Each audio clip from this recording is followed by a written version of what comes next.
নমস্কার বন্ধুরা, Arpita village food থেকে সকলকে স্বাগত জানাই। আজকে আমি আপনাদের সাথে শেয়ার করব নিরামিষ কুমড়োর রেসিপি। এখানে আমি এক টুকরো কুমড়ো নিয়েছি, কুমড়োটা কেটে নিচ্ছি।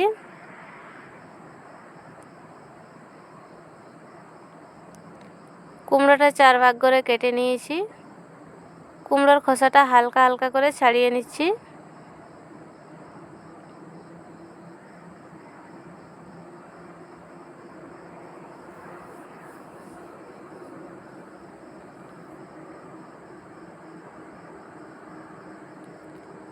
খোসাটা ছাড়িয়ে নিয়েছি, এবারে কেটে নেব।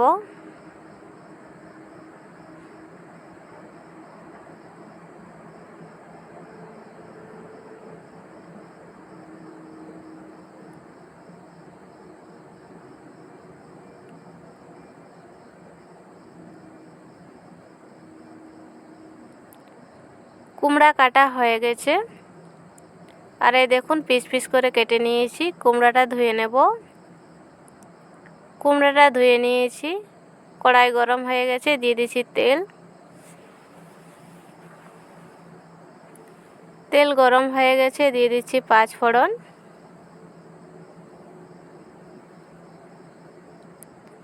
দিয়ে দেবো একটু শুকনো লঙ্কা আর একটা তেজপাতা।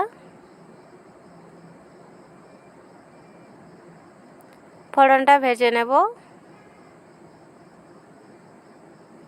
ফোড়নটা ভাজা হয়ে গেছে, দিয়ে দেবো আলু। আলু দিয়ে দিয়েছি, নেড়ে নেব।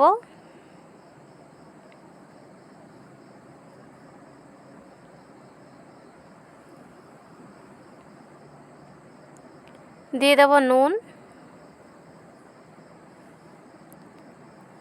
নুন দিয়ে দিয়েছি, আবার নাড়াচাড়া করে নিচ্ছি। কিছুক্ষণ আমি আলুটা ভেজে নেব, তারপরে কুমড়োগুলো দিয়ে দেব।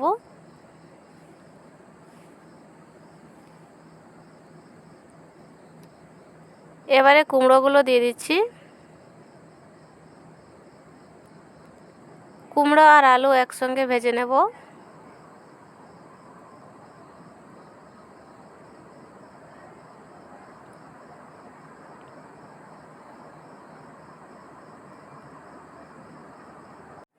কুমড়া আর আলুটা কিছুক্ষণ নাড়াচাড়া করে নিয়েছি, এবারে ঢাকা দিয়ে দেব।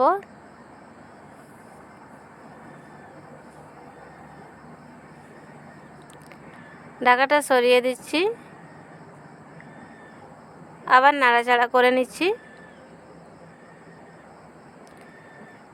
দিয়ে দেবো শুকনো লঙ্কা গুঁড়ো।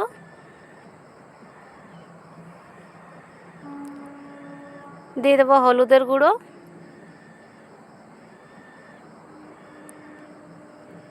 হলুদ আর শুকনো লঙ্কাটা মিশিয়ে নেব। এখানে আর আমি কোনো মশলা ব্যবহার করব না, খুব কম মশলায় রান্না করব।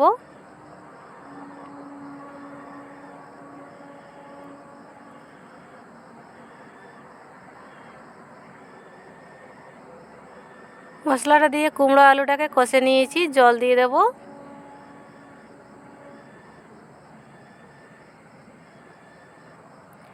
জল দিয়ে দিচ্ছি।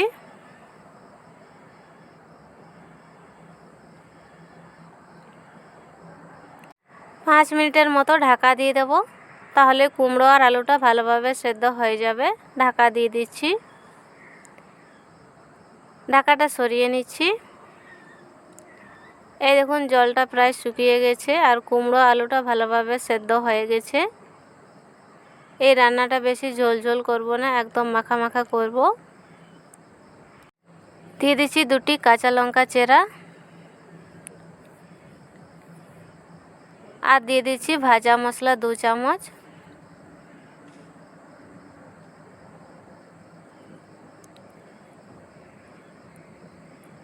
এই ভাজা মশলাটা দিলে আর কোনো মশলা লাগবে না, এর টেস্ট খুব ভালো হয়। মশলাটা দেওয়ার পরে মশলাটাকে ভালো করে মিশিয়ে নিচ্ছি। দিয়ে দিচ্ছি অল্প ধনেপাতা কুচি। ধনেপাতাটা দেওয়ার পরে ভালোভাবে নাড়াচাড়া করে নামিয়ে নেব। রান্না হয়ে গেছে।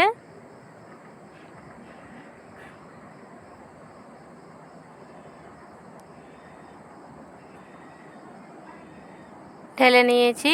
বন্ধুরা, আমার ভিডিওটি ভালো লাগলে লাইক করবেন, শেয়ার করবেন আমার চ্যানেলটা সাবস্ক্রাইব করবেন। দেখা হবে অন্য কোনো ভিডিওতে। ভালো থাকবেন।